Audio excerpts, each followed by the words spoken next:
This is a video review for the Iron Man 2 Mark 6 armor. This is the armor at the end of the movie that he's wearing. I'm assuming at the end, since they've got the 4, 5, and 6 armors.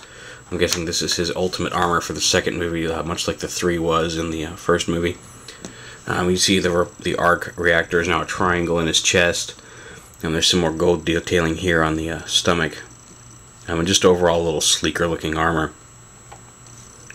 As I mentioned in my Mark III review, his head is on a ball joint here, but for some reason just the molding of it doesn't give you a whole lot of up and down action. You can get a little bit of movement, but that's as far as mine will go. Yeah, focus. There we go. It's just that little tiny bit. It does turn from side to side okay. He does have the closed fist again and the open fist. Once again, the open fist not really posable enough to give a really good repulsor blast, which kind of bugs me a little bit. I don't know why they even bothered sculpting that open fist when you can't even really get a decent, kind of repulsor blast pose out of it. He does have the torso movement here, swivel.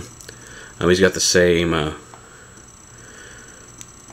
range of movement in the arms, same elbows, rotatable wrists, the double hinge knees, the feet. Feet can rotate, but the armor kind of comes down and prevents a little bit of that, or at least it bends the armor if you do it too much. And again, those same ball and hinge hips, which on my Mark 6 I've had no problem with. I know some people have. Those hips, as I mentioned before, really are the luck of the draw. His how can we add value and keep the price high accessory that doesn't make any sense is this snap-on missile launcher that can snap onto his forearm and give him a giant cannon. The missile I'm using is actually from the War Machine figure, because the little gray missile that came with him fell on the floor the other day and I haven't been able to find it. And really don't care because, like I said, I'm just showing you that he does have a missile launcher.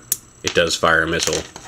But really, like I said in my Mark III review, this is just stuff they added to increase the play value of it when I think the figure itself is just fine. I would have rather seen a lot of these figures just be, 50 cents to $1 less and not have this junk thrown in with it, but whatever. It's just going to go in a shelf or in a baggie and never be played with.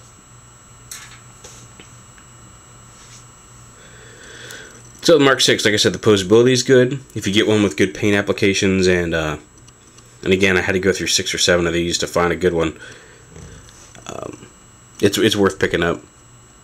As always, you take a risk on the hips, but that's true with any of these figures.